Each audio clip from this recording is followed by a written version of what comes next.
The late afternoon light poured across my Manhattan apartment like honey, catching on the glass edges of the bookshelf I'd bought secondhand and sanded smooth myself.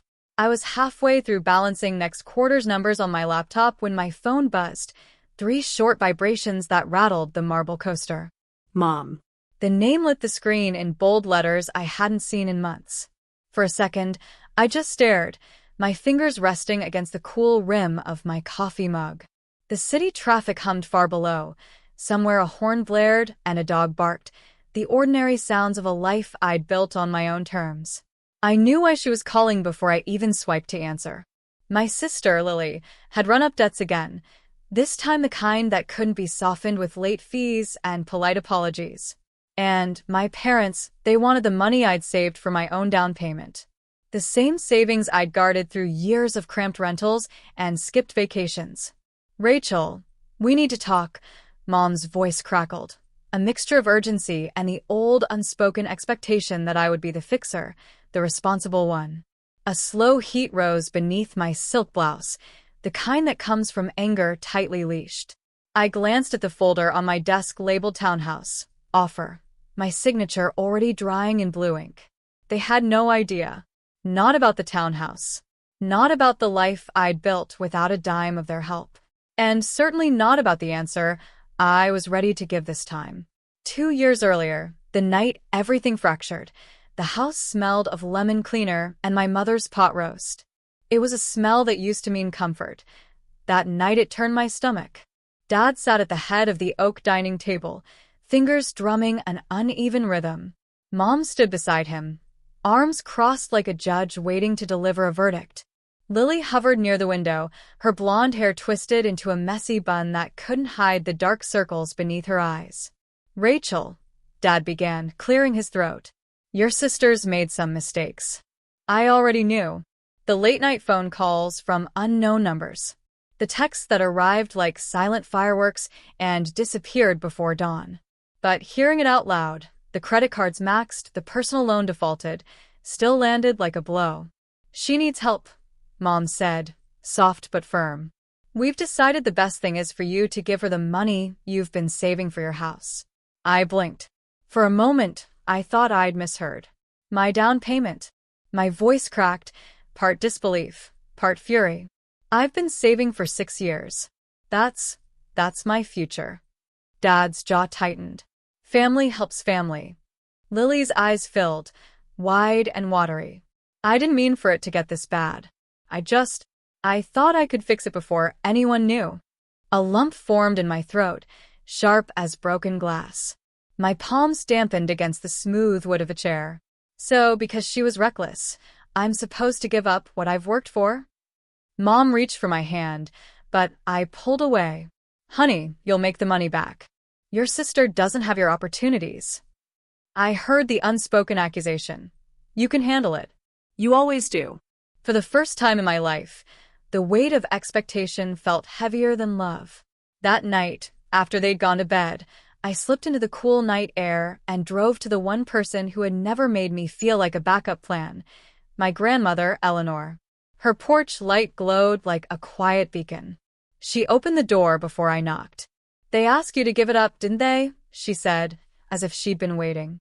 I nodded, tears finally spilling. Eleanor handed me a small velvet pouch. Inside lay a silver key, its teeth worn smooth. This was my mother's, she whispered. A reminder. Your life is yours to unlock. Don't let anyone else hold the key. I closed my fingers around the metal, its cool weight a silent vow.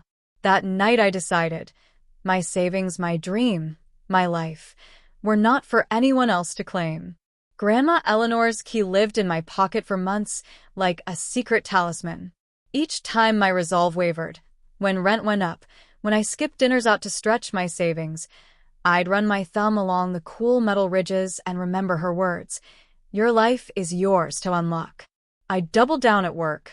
As a junior marketing analyst in a midtown firm, I was competent but easily overlooked, the kind of person who stayed late to polish someone else's presentation. That winter, when the director left abruptly, I volunteered to lead a high-stakes campaign pitch. It nearly broke me. I spent long nights in the fluorescent hush of the office, the city's sirens a distant chorus. My eyes burned from spreadsheets. My chipped nail polish became a silent calendar of sleeplessness. But when our proposal not only won the client but exceeded revenue targets, something in me shifted. "Rachel, my new manager," Diane said after the pitch, sliding a cup of still-hot coffee toward me. "You have a strategist's mind and a backbone.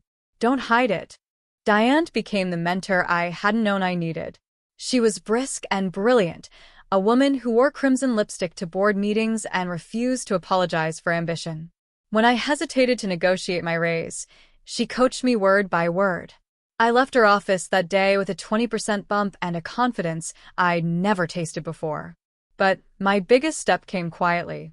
Using every spare dollar and a modest inheritance Eleanor later passed down, I bought a small 2-bedroom apartment in Queens.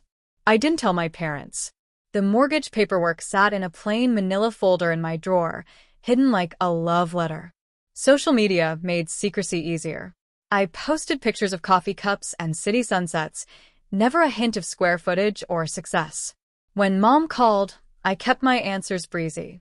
"Works fine," I'd say, folding laundry with one hand and shielding the sound of my stainless steel appliances with the other. There were nights when loneliness gnawed at me. After Lily's betrayal and my parents' blindsiding with her, I missed the family dinners, the easy jokes. Yet each time that ache tightened my chest, I pictured the silver key. Independence had a price, but it was one I chose willingly. The day my firm offered me the position of senior brand strategist, Diane clasped my shoulders and whispered, "You built this, Rachel. Don't let anyone rewrite your story." Her words echoed the quiet conviction I'd carried since that night at Grandma's porch. I had built something no one could take away, not debts, not guilt, not even the people I once longed to please. And I kept building. Investments, a side consultancy, careful planning, each brick laid silently, until the life I was constructing stood tall enough to cast a shadow over the past. The silver key still sat in my pocket, warming now to my touch. It was more than a charm. It was the door I had already unlocked, even if my family hadn't yet seen the house beyond it. When Mom's number lit my phone that late afternoon, I already knew the request. But I let her speak. "Rachel," she said, her voice carefully measured, "your sister's in trouble again. Credit cards, late fees, she could lose her apartment. We need you to help. You've always been so responsible." Responsible. The word that once felt like praise now scraped like sandpaper. "I can't give her my down payment," I said evenly. "That money is for my future." Silence stretched, long enough for me to hear the rumble of a bus far below my window. "Sweetheart," Mom finally whispered, "family comes first." I exhaled slowly. "Then maybe you and Dad should come see me Tonight. We need to talk face to face." By the time their Uber pulled up, twilight had painted the city in lavender and gold. I met them at the entrance of my new townhouse, the ink on the closing documents barely dry. Mom looked up at the elegant brownstone facade, confusion flickering across her face. "Is this someone's place you're house-sitting?" I smiled faintly and held up the silver key. "Welcome to my home." Inside, the air carried the faint scent of fresh paint and the warm glow of dimmed Edison bulbs. Hardwood floors gleamed beneath their hesitant steps. A local artist's abstract painting, a swirl of cobalt and gold I'd saved for, hung above the marble fireplace. Dad's eyes narrowed. "Rachel, you live here?" "I do. Bought it last month." Mom touched the smooth banister as if it might disappear. "But how? We thought you were still renting that tiny apartment." "I was. While I worked nights, earned promotions, built a consulting business on the side." I gestured toward the open-plan kitchen, the quartz counters catching the light, all without asking anyone for a dime. Lily, who trailed in behind them, uninvited, of course, gave a low whistle. Wow. "This is incredible." Her eyes darted from the painting to the brass fixtures, not with admiration but calculation. I caught it instantly. "You saved this much?" she finally blurted. "You could still help me. Just a little." The old ache threatened to rise, the urge to be the fixer, the peacemaker. but I pressed my palm against the cool silver key in my pocket. No, Lily. My voice was calm, certain. I worked for this. I sacrificed for it. And I will not give it away, because you spent recklessly. Dad cleared his throat. Rachel, maybe we can discuss. No, I said, turning to meet his gaze. You both asked me, once, to give up my dreams so Lily could escape her mistakes. I said no then, and I'm saying no now. Mom's lips parted, then closed again. Her eyes softened, maybe with shame, maybe with dawning respect. This is more than we imagined, she said quietly. I let the silence fill the high-ceilinged room. The city lights glittered through the tall windows, a quiet applause only I could hear. Finally, I drew out the silver key and placed it on the counter between us. It gleamed beneath the pendant light, the same one Grandma Eleanor had given me. This key, I said, reminds me that my life is mine to unlock. I chose to build it. No one else gets to turn the lock for me, or take it away. For a long moment, no one spoke. Dad looked down, jaw tight. Lily's shoulders slumped, her bravado leaking away like air from a punctured balloon. And in the hush of my new home, the balance of power quietly shifted. The silence stretched, thick and uneasy, until I finally broke it. Lily, I said softly but without wavering, I'm not here to punish you. But if you really want help, it can't be another blank check. She stared at the polished floorboards, her sneakers scuffing nervously. What do you mean? I rested my fingertips on the silver key, lying between us. I can lend you advice, not a bailout. If you're serious about digging out of debt, I'll match every dollar you repay after you've paid it. I'll help you set up a budget, even connect you with a financial counselor. But only if you commit to changing the habits that brought you here. Her chin trembled. That sounds hard. It is, I said, my voice gentle but firm. Harder than swiping a credit card. But you're capable of it. You have to be. Mom cleared her throat. Rachel, I turned toward her, my tone still calm. Mom. Dad, I love you. But you can't keep rescuing Lily. Every time you swoop in, you teach her that consequences don't matter. From now on, if you choose to help her, it has to be on the same terms. Dollar for dollar. And no secret bailouts. Dad's eyes searched mine, as though weighing the sudden authority in my voice. You'd really match her payments? Yes. But not a cent until she proves she's taking responsibility. Lily sniffled and finally met my gaze. For the first time in years, I saw not defiance but a flicker of resolve.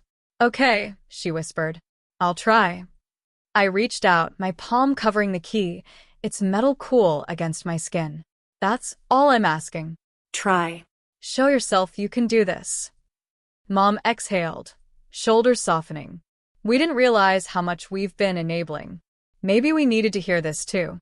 It's not about blame, I said. It's about all of us growing up. Even me.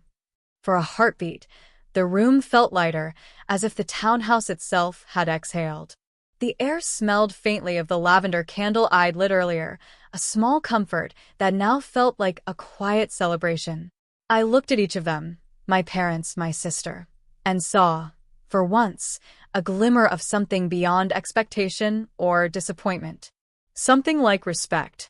This is my boundary, I said finally, and it's the only way I'll help. Because love isn't handing over the key to your own future, it's showing someone how to earn the key to theirs. Lily gave a slow nod. Then I'll earn it. Weeks slipped by like the quiet turning of seasons. Lily began sending me photos of her budget sheets, scribbled in pencil, dotted with coffee stains. Each payday, she texted proof of a payment made, a tiny triumph sealed with a shaky emoji. At first I expected her old patterns, excuses, a sudden silence. But the excuses never came.